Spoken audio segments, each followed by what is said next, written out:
We're back here on the John Fourcade Show. One of our specials this week at Veterans Ford, a 2017 Shelby GT350 right here at Veterans Ford. A 2017 Shelby GT350. Hey, look at that beautiful vehicle. You can find it right here at Veterans Ford. We're back here on the John Fourcade Show. Mike DeTaylor along with John Fourcade. John, Super Bowl Sunday coming right around the corner. And the graphics say it all. These two teams can both score a lot of points. We saw Atlanta very, very similar to what we saw with the 09 Saints. But again, I said this immediately afterwards. Seventh Super Bowl for Belichick and Brady. I don't care if you two or you're 9-2. You'll never see that record broken by anyone to have that combination. The Falcons scoring almost 34 points a game this season, leading the NFL. Again, the late Sunday viewing audience at 5:30, which means you'll probably be watching this to at least 9 o'clock. And if the post game is interesting, you'll be watching it maybe even a little bit beyond that. Both teams match up extremely well offensively. You can see both explosive, big-time quarterbacks. I think what we're going to see numbers-wise doesn't tell the whole story, but because if numbers were the same, you would say, no question, New England wins this game. They're the #1 ranked defense in pro football. The Falcons are in the backside on the defensive side, but the Falcons defense have really, really played well the last few weeks. You can see it total-wise, 25th in total yards, 17th in rushing yards, 28th in giving up passing yards, and 27th overall in giving up scoring. But the last 4 weeks, they have played extremely well on defense. And when you look at them, they look like they were playing at another level speed-wise than the teams that they went up against. Oh, there's no doubt about it, Mike. You watched the last 4 games of the season where the Atlanta Falcons have played football, and you can sit there and throw out all those records of what your defense has been. And there's some games where you got to get in a shootout, or some games where you're going to struggle. And then there's some games they played this year where the defense has actually played enough to win the football game for Atlanta Falcons. But overall, these are the 2 best teams in the NFL that's playing for the Super Bowl. I mean, the Patriots, we know what they bring to the table. It's Atlanta's second chance around to see what they can do. They'll be a little differently than what they did before in the past. I'm hoping that none of the guys go out and hang out at strip clubs in the middle of the night. But I believe this much. This is going to be a better football game than we've had in some of the past Super Bowls, much less even what we've had in the past couple of playoff games here recently. But it's going to be a battle. You're right. You got to throw out some of this stuff. And somebody, little birdie in our ear, was telling us pre-show here that the Saints defense in 09 was almost compared to what the Atlanta Falcons defense. So, you got to throw that out when you come out here and you play. Only thing is the Saints defense in 09 was getting all those turnovers. They were getting turnovers, and they were putting a lot of points up Right. on the board off of those turnovers. One of the things, too, what you look at New England is they've done it a bunch of different ways. They can beat you with players that you can't say, I want to take him out. One week is LeGarrette Blount. Another week is Lewis.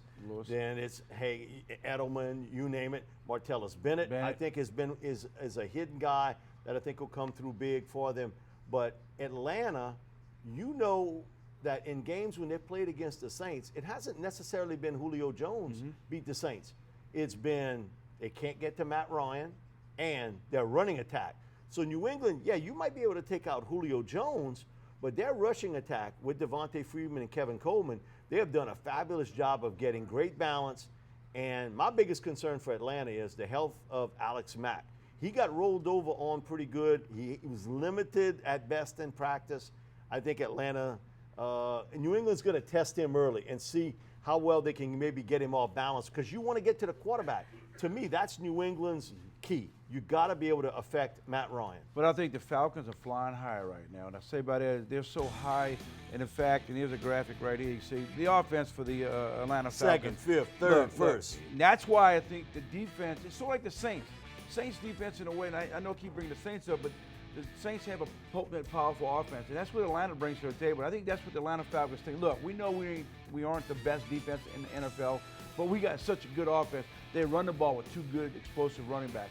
They do have a pretty good receiving core that I think that's doggone well enough to be able to be in the Super Bowl. And not just Julio Jones, but they got a few other receivers that can step to the plate. They got Matt Ryan. He's MVP this season, No Mike. question. You know he's played well enough. It's not like going to the Super Bowl, no, you got problems here, problems. No, these guys do very well offensively. So we'll see what happens with their offense. But going against the Belichick and the Tom Brady, it's a little bit different than playing against, Seattle and Wilson a couple of weeks ago, or Green Bay was a bad defense against an Aaron Rodgers. This is a solid team they're playing against. We'll see what the Dirty Birds can do when they get into this football game, and we'll definitely have our pick at the end of the segment to find that out. But I just think the fact that these are the two best teams in the NFL that's playing in the Super Bowl. Yeah, I don't think there's any debate on that. And I think, to be honest with you, if Atlanta was playing any other AFC team, they smoke them. Yeah. I think it's a 10-point game or more. New England's the only team that can kind of tripwire them. One of the things that my old buddy Rick Venturi brought up with us on one of the radio shows was the Patriots are such a great tackling team. You rarely see guys make plays after first contact. And he said, I think that's a real key in a big game. You don't really kind of measure that, put that on a graph, but run after catch or after you get hit initially, the contact yardage afterwards, the Patriots are as good as anybody in the NFL shutting you down. Like he said, now the Falcons haven't been notoriously known for that, but the Patriots have. And he said when they go to three cornerbacks, you rarely see that receiver. Once he catches the ball, it's either a completion and a tackle or an incomplete pass. That is a big key in these type games. I think this much too, Mike, is if you were to ask him right now, what's the best defense in the NFL? I don't think anybody would say the Patriots. They'll start naming the Ravens, or they'll start about the Denver Broncos. They'll throw 4 or 5 teams before anybody says, oh, the New England Patriots. All year long, the New England Patriots have been quietly being number one in a lot of and most of the category I like is they're not giving up points. 15 points a game. They squeeze you. And it's pretty tough. But their secondary, along with their linebackers, or along with their defensive unit, and they brought some players on board too that weren't there last year or wasn't there when the season began. They brought some players on board. And that's what Belichick does. He goes out and gets players who wants to come play for him. And look what this defense has done. And offensively, with the weapons they have offensively, especially with that number one guy back there named Tom Brady, he spreads it around. This is a solid football club here with New England. Every year for our Nickel State offensive defensive lineman camp, Matt Patricia, who's a defensive coordinator for the Patriots, he always comes in and I ask him what's the key, and he says, every week the boss comes in and his deal is, I want you to take that guy out of the game. Whatever you have to do schematically, take him out. And I think that's one of the things that you see here with the Patriots they have the advantage to do. I think what Dan Quinn's building in Atlanta is a defense very similar to a young Seattle defense when he was the defensive coordinator there. They got a lot of young kids there, fly to the football, aggressive. They can get after it. So it's kind of the old master going up against a team that we saw dominating on defense for 5 or 6 years in Seattle. Yeah, and that's the case when you brought Quinn over to Atlanta. They wanted that kind of a defense. And they'll eventually get there. I think in 2 or 3 years, Atlanta will have a good defense to go along with their exciting offense. I think Atlanta's going to be sticking around for the next few years as one of the teams you got to beat in the NFC. The other thing, too, is, you look at the NFC South, man, it don't get no easier. No. Because you look at Carolina winning it 3 straight years and then took the dip this year. I don't expect that they'll stay back at the dip.